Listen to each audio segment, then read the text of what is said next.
Hola, quiero invitarlos a conocer y a compartir hoy día un libro que escribimos el año 2018 ya con Nilson Tenorio, en donde se llama Los árboles sagrados del cuidado de equipo, un manual para los liderazgos que cuidan. Y creo que hay muchos elementos de ese libro que serían importantes conocer en esta época, en donde ya no solo tenemos que ver procesos laborales, sino que también aquellos elementos que tienen que ver con las emociones y con las relaciones laborales, esta vez a distancia.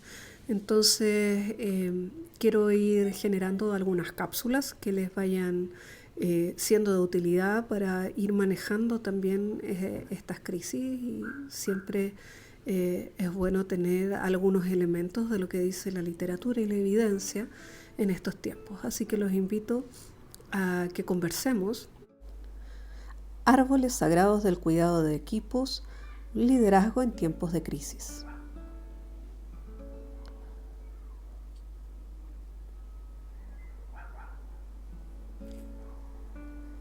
Existen variados elementos que constituyen el liderazgo, pero existen algunos que son esenciales para esta etapa de nuestras vidas y, por cierto, también de nuestras carreras. Entre aquellas que están como más esenciales es generar una visión, difundir su ejemplo y brindar contención. Pero para ir por ciertas partes, lo primero que hay que decir es que la tarea del líder hoy por hoy es aquella persona en la que recurre a los demás en busca de convicción, de la claridad necesaria para hacer frente a las amenazas. Y por cierto, entonces, son aquellas personas que están siempre en el ojo de aquellos colaboradores. Todo lo que haga el líder es importante. Bueno, es principalmente por esta evidencia en la que nos motivó a Nilson y a mí a desarrollar elementos para poder hablar de liderazgos que cuidan. Es importante tomar conciencia de no solo aquellos elementos del liderazgo que están asociados a herramientas con las que organizamos el trabajo, la planificación, el reconocimiento, la evaluación de las personas con las que nosotros trabajamos, sino también aquellas herramientas que hablan de la conexión humana que establecemos con las personas, y por ende entonces la importancia de conocerlos más en detalle, de saber qué cosas les pasan, las emociones. Y cuando logramos ese nivel de sintonía es cuando entonces estamos capacitados de llevar a los equipos a niveles a veces insospechados, en donde todos nos sentimos conectados por el trabajo y además sentimos que nuestro trabajo tiene un valor, ¿no? Y el valor que nosotros le damos va creciendo en la medida en que nos vamos conectando cada vez. ¿Cuándo el cuidar a otros se vuelve un factor de riesgo? En este proceso de cuidado se involucra toda la persona del cuidador, su dimensión intelectual, del saber, la física, del hacer, y también su dimensión afectiva y espiritual. Y también hay una serie de exigencias sociales asociadas a su persona, como el hacer todo bien, el tener el control de todo, el querer a todos por igual, estar siempre amable, suave, oportuna, estar siempre dispuesta a ayudar a todos otros. Y por cierto, entonces, si no hay suficiente autocuidado y cuidado de equipos, esta función puede alterarnos en nuestro funcionamiento íntimo. Y entonces, ¿de qué tenemos que cuidarnos?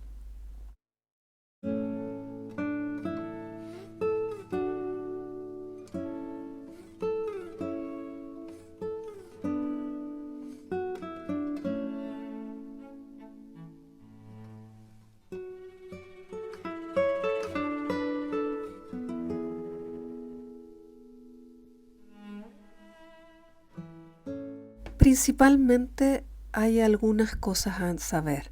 El proceso de la atención es un proceso que se da en muchas circunstancias. La atención en sí puede verse como en una polaridad, donde por un lado tenemos el eustrés y por otro el distrés.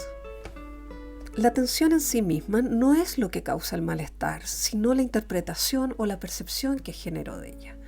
El eustrés es aquella tensión que nos moviliza hacia algo, ya sea por momentos alegres o incluso por dolores que hayamos sentido y que impulsan a nuestro crecimiento. Muchas veces este puede verse ligado a la resiliencia. El distrés, en cambio, es una tensión que me inmoviliza, que la vivo como algo desagradable y frente a la cual no puedo ejercer ninguna acción a cambio. Es entonces cuando llegamos a este momento en donde el distrés se sostiene en el tiempo que entonces tenemos que preocuparnos por nuestra salud mental. Y entonces pudiéramos atender a ciertos síndromes que tenemos que prevenir. El primero de los síndromes a considerar es el desgaste profesional o burnout, que básicamente es un proceso de pérdida lenta pero considerable del compromiso y la implicancia de la persona en la tarea. Se manifiesta comportamentalmente como una respuesta frente al estrés que se caracteriza por cansancio emocional, despersonalización en el trato y dificultad para el logro o realización personal. Frente a este es necesario hablar de las emociones como un factor que protege al interventor, donde también es necesario plantear qué me pasa a mí con los usuarios que intervengo, así como también tener una adecuada planificación de las tareas. Otro síndrome es la fatiga por compasión, que se refiere a un profundo agotamiento físico, emocional y espiritual, acompañado de sufrimiento emocional. Es un estado acumulativo que ocurre cuando la persona está expuesta en forma continua al contacto con otros que han sufrido eventos límites y llega a estar sobrepasada por la exposición secundaria al trauma. Presenta desesperanza, confusión, aislamiento, agotamiento. Pareciera que el profesional absorbe el trauma, el dolor a través de los ojos y oídos del paciente. Al igual que el interior, una medida preventiva es hablar de lo que me pasa a mí con lo que escucho y siento de las personas a las que atiendo. Otro elemento es la contaminación temática, que se da en dos polos, individual y grupal. La traumatización vicaria hace referencia a reproducir en uno mismo los síntomas y sufrimiento de las víctimas o victimarios con los que trabajo. El profesional se contacta con sus propias experiencias de abuso y maltrato, consciente o no. La traumatización de equipo, en cambio, hace referencia a aquellos elementos de equipo que manifiestan violencia en sus coordinaciones, en donde existe un víctima, un victimario y observadores que, aparte de dañar mucho las relaciones internas, van generando coaliciones, triangulaciones que los mantienen en el silencio y en la sensación de no poder hacer nada. Frente a esto, entonces, una vez más las medidas preventivas están asociadas al diálogo. Y entonces, como resumen, es imprescindible en este tiempo de alto estrés preocuparse por las situaciones familiares de los colaboradores y su incidencia en los desempeños individuales y en el equipo. Hay que identificar los casos críticos y actuar de inmediato para resolverlos. Para esto, te propongo que organices tu día o tu semana para hablar individualmente con cada uno de tus colaboradores. Junto con esto, propone un día a la semana de vaciamiento colectivo de equipo que nos permita conectarnos como personas y no como profesionales. Si es necesario, buscar apoyo en la unidad de cuidado de equipos. Durante este periodo se suspendieron las jornadas de cuidado de equipo, pero no es lo mismo que decir que no haya cuidado de equipo, que no nos dejemos un espacio para vernos como personas, que generemos diálogos y que vayamos viendo en conjunto cómo prevenir. Te agradezco mucho este espacio de escucha y ya nos veremos prontamente.